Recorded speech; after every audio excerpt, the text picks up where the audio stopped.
Un gusto, muy buenas noches o buenas tardes, según cuando prefiera ver este programa de media hora de Bahienses, que se emite por primera vez los sábados a la hora 22 y las remisiones durante la semana en horas de la mañana. Aquí estaremos media hora para hablar con Martín Iglesias Brown, porque hace pocos días de esta semana que está terminando hubo un nuevo aniversario del asesinato de su hermano y de su novia por entonces. Hablo de María Victoria Cheradía y de Horacio Iglesias Brown. Y con Martín, en los últimos años hemos hablado muchas veces y por diferentes circunstancias, pero quería dedicarle media hora para charlar de esto y todo lo que significa haber pasado por esa situación. Primero, gracias por aceptar estar aquí con nosotros, Martín, un gusto. ¿Qué tal? ¿Cómo estás? Gracias a vos por la invitación. ¿Bien? Bien. Cuando pasan estas cosas de las fechas, en particular de fechas precisas, ¿cambian algo lo que uno viene sintiendo o no? Para el que lo vive a diario, lo que pasó con tu hermano, no importa que sea el 28, el 25, el 20, septiembre. Se vive de manera diferente. Cada año que pasa se vive de manera diferente, obviamente porque uno atraviesa momentos de la vida diferentes de acuerdo a lo que va viviendo y lo que va construyendo a medida que va pasando los años. No es lo mismo por ahí un aniversario cuando tenía 23 años a hoy que tengo una hija y tengo una familia, con lo cual son momentos diferentes, se vive de manera diferente. Obviamente muchas veces el día que fui padre llegó el aniversario y uy, qué bueno hubiese sido que tenga el tío. Sí, claro. Ya con el hecho de haber sido vos padre y poder haberle, claro, sí, seguramente. Son momentos diferentes. ¿Qué edad tenías cuando pasó aquello? 17 años. Eras chico, pero obviamente más claro que comprendías absolutamente todo lo que estaba pasando. ¿Te acordás de momentos aquellos, Martín? ¿No es imposible borrarlos de la mente? Sí, yo siempre digo, o sea, el momento más triste que me tocó vivir, el más duro fue posterior de todos los días de búsqueda, obviamente. Sí. El día que los encontramos, estar 12 horas, me acuerdo fueron 12 horas estando al lado de, muchísima gente, el ministro de Seguridad que había venido. Claro. Estábamos en el monte y ver que veía, que cargaban a mi hermano en un camión de la morgue fue el momento más duro. Ese es el momento, aún sabiendo que ya tu hermano había aparecido sin vida, pero el tema fue a ver, esa imagen es... Sí, fue impactante, sobre todo por 17 años que tenía, nadie está preparado para pasar por algo así y creo que fue muy, muy duro. Obviamente después hay recuerdos hermosos, recuerdos de partidos de fútbol, asados, cumpleaños, yendo al club, a la pileta. Claro. ¿Él te llevaba cuántos años, Martín? 2 años, él tenía 19. 2 años mayor. Podía haber pasado 2 cosas, porque yo tengo hermanos también, que te pelearas permanentemente, pero bueno, ese aprecio tampoco pocas veces se puede explicar. Y estar pegados o no, pero bueno, obviamente no sé cuál ha sido tu caso, cómo era el trato. No, nosotros nos llevamos bárbaro. Muy bien. Sí, de hecho, a veces salíamos juntos, le pedía muchos consejos. No te creo que no te hayas peleado nunca, Martín. Sí. Sí. Bueno, a ver, te cuento una. No, sí, pero teníamos, me acuerdo. Que se pueda contar, ¿no? Porque, sí, éramos chicos, ya él tendría 14, 15, yo tenía 12, 13. Estábamos en una pileta de un club. Y me acuerdo que decía, no me mojes, y yo estaba en el agua y lo mojaba. ¿Y vos qué hacías? Y yo obviamente lo mojaba. Y se tiró y me agarró la mano y me fracturó la muñeca, me acuerdo, pleno verano, con yeso. Pero fue sin querer, fue una maniobra sin querer. Sí, pleno verano con yeso. Igual él te advirtió que no lo mojes. Exactamente. ¿Y vos por qué lo mojaste, Martín? Porque me mojaba. 13 años, imagínate. No, claro. Y era así, casi, no quebrándote permanentemente, pero el trato era ese, digamos. En general así. No, andábamos siempre juntos con los amigos de él, la realidad es que teníamos un muy buen trato. A ver, después mucho más de grandes, llegado casi al momento en que falleció, nosotros salíamos y nos poníamos a conversar y nos quedábamos conversando hasta altas horas de la noche. Está claro. Que despertábamos a nuestros padres. Claro, había muy poca, está bueno porque tenían muy poca diferencia de edad, ¿no? Sí. Vivían prácticamente lo mismo. La verdad que sí. La primera que saqué el carnet, por ejemplo, me acuerdo que a los 2 días llegué a casa, que había salido a dar una vuelta en el auto, y lo estacioné. Mal. Lo subí al estacionamiento del garage, lo estacioné y claro, me bajé y me olvidé de apagar el motor. Y salió en primera y le dio al portón y hundió el portón. ¿Y él hizo alguna consideración al respecto? Y sí. Sí, ¿no ves que no tendría que haber sacado el carnet? Que no. Claro. A ver, ¿hubo cuántos días de la desaparición que tu madre, digamos, que ya en los medios empezaron a reflejar aquello hasta que efectivamente aparecieron los cuerpos? ¿Fueron? A ver, porque fue el 27 que murieron, que desaparecieron, Sí. Murieron, y fue el 4... Claro, fue casi, iba a decirte unos cuantos días fueron. Prácticamente sin dormir. Claro, porque la búsqueda era de la policía y de la familia, de lo personal también, me imagino. La verdad que, bueno, aprovecho para agradecerle, hace unos días, ayer o antes de ayer, me encontré con un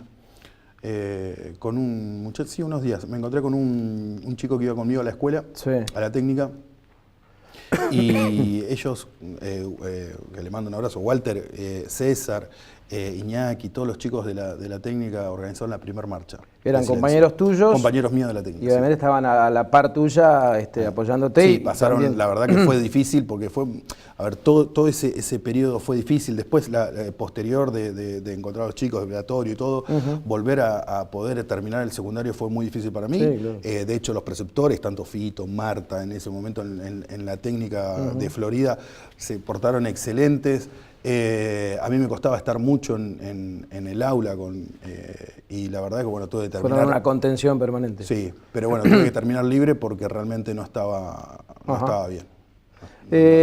Yo la pregunta tenía que ver con, conociéndolo a tu hermano, como decías, desde un primer momento percibiste, tuviste temor, charlándolo con alguien o vos por dentro, que no iba a terminar bien la cuestión, o en algún primer momento también pensaste que era una cuestión de adolescente, que tanto él como Victoria habían tomado alguna decisión, o siempre supiste que podía pasar? Ellos nunca tuvieron Nunca habían hecho eso, digamos, nunca, de no avisar.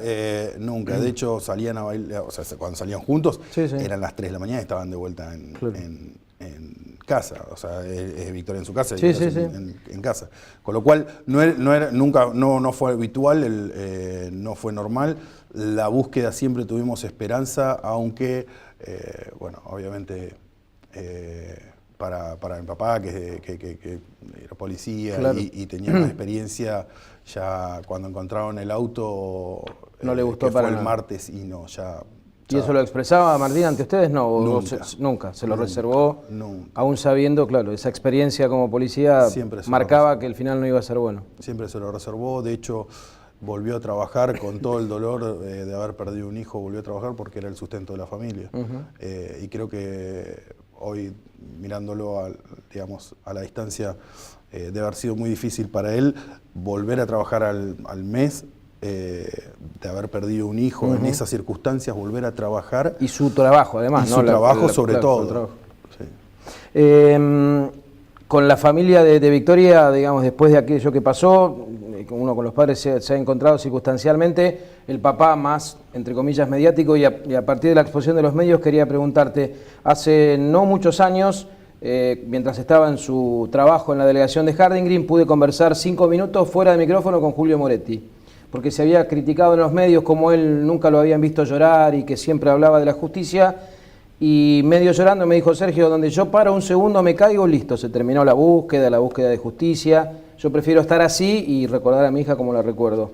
¿Vos creés que con tu madre pasó algo similar, sin comparar hechos ni situaciones, digo, de aquello de pelear, buscar justicia, decir las cosas que dijo en su momento, más allá de que era la madre, claramente? Sí, ¿no? obviamente. Semejante dolor. A ver, las víctimas, yo siempre planteo, las víctimas de delito piden 3 cosas, muy sencillamente, piden ser escuchados, justicia y que no vuelva a suceder. Y en ese camino de esos 3 pedidos, tratan de colaborar con la justicia para, obviamente, en la búsqueda, reitero, en la búsqueda de justicia, obtenerla en el menor plazo posible. Claro. Y colaboran y van y aportan, porque creo que la pelea esa... Entiende que es la forma de pelearla. Sí. Porque obviamente el ser querido no lo vas a recuperar, ¿no? Es imposible. No, pero por lo menos intentan que no, a través de la búsqueda de justicia, no le vuelva a suceder a otra persona lo mismo. Y si ese familiar no hiciera ese ejercicio y esa cuestión de estar pendiente, ¿vos creés que la resolución de la justicia hubiera sido lo mismo, Martín?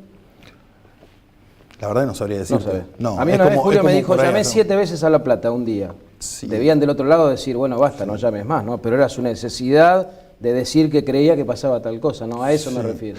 Yo, a ver... Capaz que no, capaz que se trabajaba de igual manera, decís vos. Sí, a ver, es difícil decir se trabaja bien o mal. A ver, la justicia es reflejo, o sea, es parte de la sociedad y debe haber jueces que trabajan bien, jueces que trabajan mal, fiscales que trabajan bien, fiscales que trabajan mal. Pero trabajan. Como en cada laburo, digamos, pero tienen su particularidad. Sí, obviamente, con los recursos que tienen. A ver, la Fiscalía, vemos que hay un fiscal cada 3, ocupando 3 fiscalías, con lo cual hoy a unos le dicen, bueno, pero el fiscal por ahí la causa no avanza. Sí, pero tiene 3 fiscalías de causa. Además de la fiscalía, claro, cantidad de causas por cada fiscalía. Y no tienen los recursos por ahí para las pericias, por ahí van a La Plata y entran en cola de espera y tardan meses hasta que vuelven las pericias. Sí, claro. Y todos son tiempos que se van atrasando. ¿Por qué? Porque no tenemos una criminalística acorde en la ciudad al Departamento Judicial de Bahía, acorde al siglo que estamos viendo de la tecnología que tenemos hoy. Se entiende. Algunos de los últimos hechos porque lamentablemente no han dejado de suceder hechos que han conmocionado, como el de Barragán últimamente, ¿se viven de diferente manera, Martín, por aquello que te tocó atravesar o no? ¿Qué crees vos? Cuando escuchás, ves, mirás el diario o escuchás alguna radio o lees, ¿qué te genera? ¿Algo especial o no? Me genera... Yo te voy a hacer una pregunta, te voy a hacer una contrapregunta. Te voy a mostrar una foto y te voy a hacer una pregunta. Vamos a tomar la foto con esa cámara. Te voy a hacer, vamos a hacer un jueguito. Sí. Y también para la gente, obviamente, que 2 segundos nada más, una pregunta. Mostrarla ahí. Yo te voy a hacer, a ver. Ahí está. Ahí está. Que es una de las fotos quizás más difundidas de Vicky y Horacio, el hermano de Martín, tirados ahí, en una foto sonrientes ambos. Exactamente.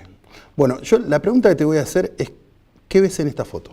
Alegría, felicidad, bueno, están en un buen momento. Eso para la gente también que está mirando el programa. Me preguntas a mí, yo te digo. Yo te digo que veo en la foto hoy a 17 años faltas de política de prevención de seguridad. Y sí, es hace dos meses fue noticia, mes y medio más o menos, fue noticia el rey del corte, de vuelta a Elbio Fernández de Avellaneda, por robo automotor. Fue detenido. ¿Cuántas veces fue detenido? ¿Cuántas veces fue noticia de Elbio Fernández de los 17 años? Hace un mes y pico más o menos acá en Bahía Blanca se hizo un allanamiento por robo, o sea, que tenían autos con numeración limada. Yo digo, atrás de todos esos autos, porque obviamente detienen un delincuente, atrás de esos autos, ¿cuántas vidas hay perdidas? ¿Cuántos homicidios en ocasión de robo hay? Entonces la pregunta es, en 17 años, ¿qué política de seguridad de prevención se hizo? Desde la muerte de mi hermano a hoy. A todo lo que pasó en el medio.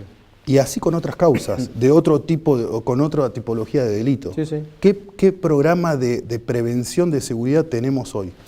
¿O tuvimos? ¿O se planificó en algún momento? Si yo te contestara esto que surge acá, te diría, se han puesto más policías en la calle, se ha habilitado alguna que otra comisaría más. Dicen que ha mejorado el aspecto de la relación en la justicia y policía. De hecho, hace poquito han salido a hacer declaraciones. Contestando acá, seguramente ninguna te satisface porque no sirve para nada. Claro. Y yo viéndolo desde adentro, porque obviamente a la gente le cuento que mi papá fue jefe de policía de la provincia de Buenos Aires, me crié en una comisaría, con lo cual yo crecí jugando con sellos en la comisaría y viendo cómo trabajaba el personal policial.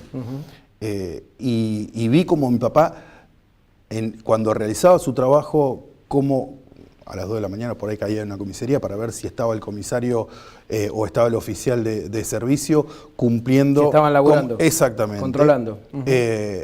Y vi el trabajo que realizaba, con lo cual yo me vuelvo a preguntar, conociendo cómo es el sistema policial y cómo se trabaja, si realmente se planteó algún sistema de prevención de delitos. Y desde ese lugar decís que no, absolutamente no.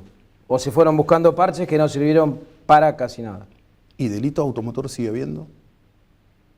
Entraderas a casa sigue habiendo. O sea, claro, los delitos siguen. Con lo cual, o el plan es malo, o no se sentaron, o dijeron que se sentaron y no lo hicieron. La cuestión diagnóstico, algo. Sí, la cuestión es que las víctimas de delitos sigue habiendo día a día. uno abre cualquier portal de noticias y tiene la noticia del día es o una persona que le entraron y le robaron y golpearon. Es que sigue siendo la mayor preocupación, Martín, Sí. eso está claro. Hace un tiempo, unos días, una colega tuya le entraron a Fabiola, robar en la claro, casa. recuperaron algo Entonces, después, pero en el momento lo vivieron. Sí, claro, pero yo digo, ¿y la política de prevención para evitar eso? La inteligencia criminal. No hay ningún tipo de duda, si así lo estableció el proceso judicial posterior y las condenas, fue el auto el tema, vos nunca tuviste ninguna otra duda, te genera 17 años después ciertas sospechas, el por qué te lo seguís preguntando, ya no es momento de preguntarse, ¿cómo dices? No, ahí hay dos cuestiones. A ver, en principio hay algo que hay que saber, es que no vamos a saber el 100% de lo que pasó esa noche, no. Es muy difícil llegar a saber el 100%, o sea, yo creo que nunca lo vamos a saber el 100%, hubo un testigo de identidad reservada que se iba a arrepentir y apareció muerto, claro. Con lo cual yo creo que ese podría haber tirado un poco de luz a la causa. Alguna precisión un poquito. Exacto, y apareció muerto. Pero volviendo a las dos cuestiones, digo, la primera cuestión tiene que ver con el tema netamente del robo automotor que está comprobado. Que existió y que fue... De hecho, uno de los imputados condenados fue arrepentido y dijo, sí, me mandé la macana de pedir un vehículo, de pedir un Corsa gris. Otro dijo, yo tuve que ver con el robo, pero no con el homicidio. O sea, son todas cosas que se dieron en el tribunal, en el debate. Con lo cual en el juicio quedaron exactamente. Ahora, si después del robo automotor, efectuado el robo automotor, decidieron matarlos porque era hijo de un policía, la verdad es que no lo sé. Hay un condenado como coautor. No habló nunca, no lo reconoció. Dijo, claro, fue condenado como coautor. A mí me sería muy difícil pensar que fueron a buscarlos, a matarlos porque el padre, porque mi papá era policía, porque de esa manera o con ese análisis ningún juez, ningún fiscal, ningún policía podría cumplir con su trabajo porque atentarían contra su familia. O sea, Sí, se entiende. Lo que pasa es que en el medio las primeras versiones indicaban que tu hermano podría haber reaccionado, que sí, que efectivamente lo conocieron o tomaron la identidad, digamos, tantas cosas se han dicho, Martín, pero bueno. Sí, obviamente. A ver, posterior conociendo a tu hermano, ¿pudo haber reaccionado de una manera tan fuera de lugar que tuvieran tomado esta reacción? Es imposible también saberlo. Es muy difícil, yo creo que por ahí... En una situación con una mujer, con tu novia... Sí, obviamente. Sí, cualquiera hace cualquier cosa. Sí, claro. Pero vuelvo lo mismo, o sea, a ver, es muy difícil precisar si... Quiero ser claro, nada justifica ninguna cuestión de esta, ¿no? Yo estoy preguntando qué creerías vos que fue lo que pasó, por qué ese desenlace, cuando el Corsa gris ya lo tenían, a eso me refiero. Nada justifica ni una reacción ni nada que termine... Lo que pasa es que pudo haber pasado muchas cosas. A ver, el chapista vivía a una cuadra y media de donde vivían mis abuelos en Coronel Suárez, claro. Con lo cual mi tío en Coronel Suárez también lo conocía y creo que habían ido a la secundaria juntos, con lo cual, a ver, y al llevar el doble apellido Iglesia Brown, o sea, Brown en Suárez, o sea, mi tío era... Entonces, yo creo que hay, dentro de lo que es el robo automotor, no hay ninguna discusión en torno a la muerte y hay hipótesis, puede ser por una venganza, puede ser porque hayan conocido el apellido. Creo que ahí abre una hipótesis, con lo cual no vamos a saber el 100% de la certeza. La cuestión es que los mataron. Sí, eso está claro. Pasaron varios años y bueno, vos a medida que fuiste creciendo también fuiste ocupando un rol, porque hay muchos familiares que se quedan en la casa lamentándose, ya pasó alguna marcha y punto. Vos tomaste otra postura, ¿por qué? La realidad es... Trabajé en una oportunidad de honor para el Centro de Protección de Víctimas por el año 2004 y después por el año 2009-2010 me convocaron para trabajar y la verdad es que me pareció interesante colaborar con las víctimas de delito y por lo menos darles un acompañamiento en todo lo que es el proceso judicial, que es difícil. Porque también es difícil, porque muchas veces uno habla de la víctima y la familia, muchas veces se escucha al familiar decir no tuvimos contención, no hubo un psicólogo para nosotros, muchas veces, no sé si ahora eso estará corregido o no, pero claro, más o menos. Todo ha avanzado poco, Martín. Y es el Estado. Creo que hay una deuda muy grande con las víctimas de delito, el Estado en general. O sea, no una administración. Yo no quiero citar ningún caso ni dar detalles porque creo que la familia no quiere decirlo o no lo ha dicho por alguna circunstancia. Uno de los últimos hechos muy graves, alguien muy cercano a la familia me dijo, ni una persona por teléfono lo llamó para decir, che, necesitan algo más allá de la pérdida, que necesitan a alguien que les vaya a hablar, llevar un papel y anotar algo. Nunca nadie recibió un llamado. No pasó hace mucho. No, es que falta, obviamente, el Estado tiene una gran deuda con las víctimas. A ver, yo te pongo un ejemplo. Vamos a citar el ejemplo de tu colega. Le entraron a robar. De Fabiola Bossi, estamos diciendo. Perfecto. Sí. Estaba con su esposo, entraron, sorprendieron a la mañana, le pegaron al marido y se llevaron el auto y otra. Bien. Realmente pasó por un hecho difícil. Sí. No pasó a mayor gravedad, pero fue un hecho muy difícil. Que lo relató bien, parecía estar tranquila, pero en ese momento yo me imagino que la cabeza sí. A mí, sobre todo los chicos. Claro. Bien. Adolescentes los dos. Mi pregunta es, ¿detuvieron a personas por el hecho? A uno y recuperaron el auto y algunos... Seguramente ya le pusieron un abogado defensor de la Defensoría Oficial. Sí, claro. ¿Y a la víctima? ¿Eso debiera ser también automático? Así como exactamente. Sí. Tiene que ser. Yo creo que sí. No tengo que ir yo a buscar un abogado privado para que No. Porque vos, aparte, a ver, vos no buscás ser víctima de delito. No, claro. No. Con lo cual el Estado lo primero... se levantó para ir a la escuela, al trabajo y el marido lo mismo. Primero debiera responderte a vos, que sos, o sea, un ciudadano que fuiste víctima, que fuiste vulnerado en tus derechos,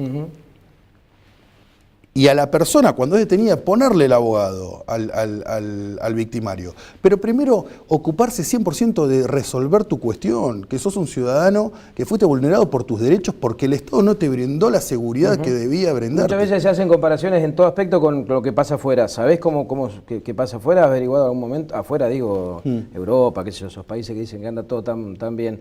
¿Es así o es que no pasa. Claro, bueno... Yo tuve la oportunidad de estar en España, estar con una persona que muy cercana al expresidente anterior a Rajoy, Zapatero, que un embajador, y conversando en una cena yo le dije, me dice, ustedes tienen un país maravilloso. Y le digo, sí, la verdad que sí. Y hablábamos justo Él te decía del vos, tema, hablábamos del tema de seguridad, de justicia. Y le digo, y le digo, hay una diferencia muy grande que yo admiro y envidio de ustedes. Y me dice, ¿cuál? La justicia. ¿Por qué? Porque la justicia acá funciona. Bueno, sí, me dice, sí, funciona. A veces por ahí no funciona como quisiéramos. Y le digo, pero la Pantoja está presa. Sí, es verdad.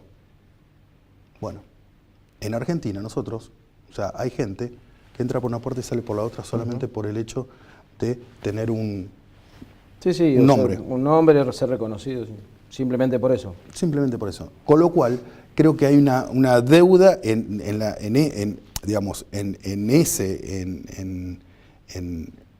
esa parte de la justicia. En decir, a ver, no importa quién sea, cumplió, o sea, cometió un delito, excepcionales porque tampoco la justicia puede, qué sé yo, la llena Barrios, por si aunque después también quedó afuera, ¿no? Pero, ¿cómo está tu madre hoy? ¿Qué hacen? Bien, con otra lucha. Tiene cáncer y está peleándola contra la enfermedad. Terminó la lucha de la causa de mi hermano, que en el 2015 se dictó, así más o menos, 2015 se dictó la sentencia firme de la Corte y bueno, le descubrieron cáncer, así que está peleando con el cáncer. Ahora, en un rato tengo que ir a verla. Hay que pasar a buscarla. ¿Siguen hablando de tu hermano o ya no sale el tema tanto? ¿O es permanente? No, o Silvia, es continuo. No, la charla es continua. A ver, no tiene nada, ni bueno ni malo, es una cuestión hasta lógica.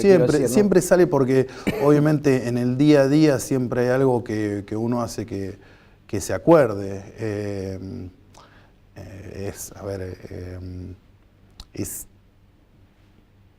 Es difícil no acordarse, porque en cada actitud uno por ahí rememora algo. A ver, fueron 17, por ejemplo, de mi parte fueron 17 años viviendo a la par con una persona con la cual me llevaba casi 2 años y compartíamos de todo. Por eso es muy difícil no traerlo al día a día en alguna cuestión particular. Ese momento más doloroso, mencionaste el tema de la morguera que llegaba hasta el lugar, y después manifestaste que me hubiera gustado, ¿un nene o nena tenés? Nene. Una nena tengo. Una nena, decirle, bueno, acá está tu tío. Eso son cuestiones, la verdad, que deben ser muy, muy, muy fuertes. Pero ¿qué cosas extrañas de él? Las charlas y los consejos. Yo le pedía muchos consejos. O sea, charlábamos mucho. O sea, a ver, si bien y él tenía... te decía, estaciona bien el auto, por ejemplo. No, sí. No deje en marcha el vehículo. No, pero por ejemplo, me acuerdo que salía y me decía, no vayas a tomar tanto, mirá que después tenés que volver a casa. Muy bien. Para eso está el hermano mayor. Mirá que si llegás a casa y llegás medio tomado, si yo hubiera tenido esa yo no te voy a defender con papá y mamá. había ¿Ah, sí? Sí. También había ataques a uno. Sí, me mandaba al frente, para que aprenda. Era muy mandador de frente. Buchón se decía. Sí, pero para que aprenda. Para que no vuelvas a hacerlo. Exactamente, sí. ¿Con la familia de Vicky se han vuelto a ver? Sí. Porque también Roberto, aparte lo aprecio muchísimo. Roberto lo quiero mucho.